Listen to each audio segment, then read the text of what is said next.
বন্ধুরা, আপনি কি জানেন আপনার বাড়ির মধ্যেই লুকিয়ে থাকতে পারে সুখ শান্তি নষ্ট হওয়ার আসল কারণ?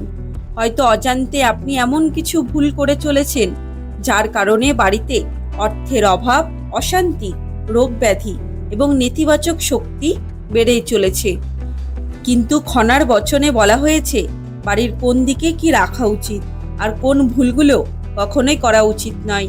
যদি এই নিয়মগুলি মেনে চলা যায় তাহলে সংসারে ফিরে আসতে পারে সুখ, শান্তি ও সমৃদ্ধি। আর আজকের ভিডিওতে আমি আপনাদের সঙ্গে শেয়ার করব খনার বচনের এমন 13টি গুরুত্বপূর্ণ উপদেশ যা আপনার জীবনটাকে বদলে দিতে পারে। তাই ভিডিওটি একদম শেষ পর্যন্ত দেখুন, কারণ শেষ উপদেশটি প্রায় 90% মানুষ জানেন না। জয় শ্রীকৃষ্ণ। বন্ধুরা, সলিউশন ইউটিউব চ্যানেলে আপনাদের সবাইকে আবারও একবার স্বাগত জানাই। আমরা প্রত্যেকেই চাই আমাদের বাড়ি সুখ, শান্তি, সমৃদ্ধিতে ভরে উঠুক। কেউ সারাদিন জীবনের কষ্টের টাকা দিয়ে নিজের বাড়ি তৈরি করেন, আবার কেউ অনেক টাকা খরচ করে ভাড়া বাড়িতে থাকেন। কিন্তু একবার ভেবে দেখুন, সেই বাড়িতে যদি শান্তি না থাকে তাহলে সেই বাড়ি আসল সুখ কোথায়? তাই আজকের ভিডিওতে আমরা আলোচনা করব মহর্ষি খনার এমন কিছু অমূল্য বচন নিয়ে যা বহু বছর ধরে মানুষ বিশ্বাস করে আসছে।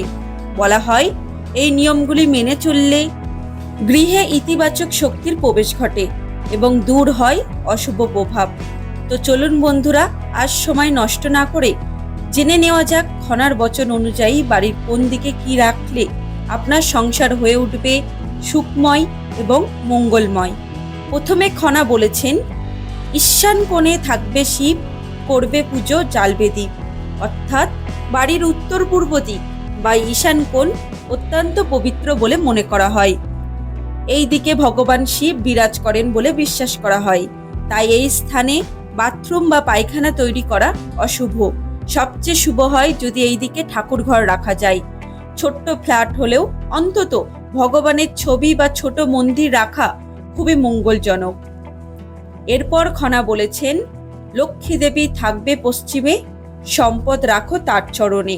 অর্থাৎ বাড়ির পশ্চিম দিকে ধন সম্পদ রাখার জন্য অত্যন্ত শুভ বলে মনে করা হয়।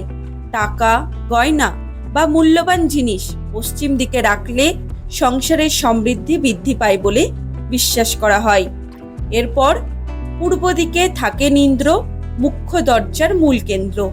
অর্থাৎ বাড়ির মূল দরজা পূর্ব দিকে হলে তা অত্যন্ত শুভ, কারণ পূর্ব দিক থেকেই সূর্যের আলো বা বিশুদ্ধ বাতাস প্রবেশ করে, যা পরিবারের সদস্যদের সুস্থ রাখে। খনা আরও বলেছেন, দক্ষিণ পশ্চিমে শয়ন কক্ষ, পবন চলাচল মূল লক্ষ্য।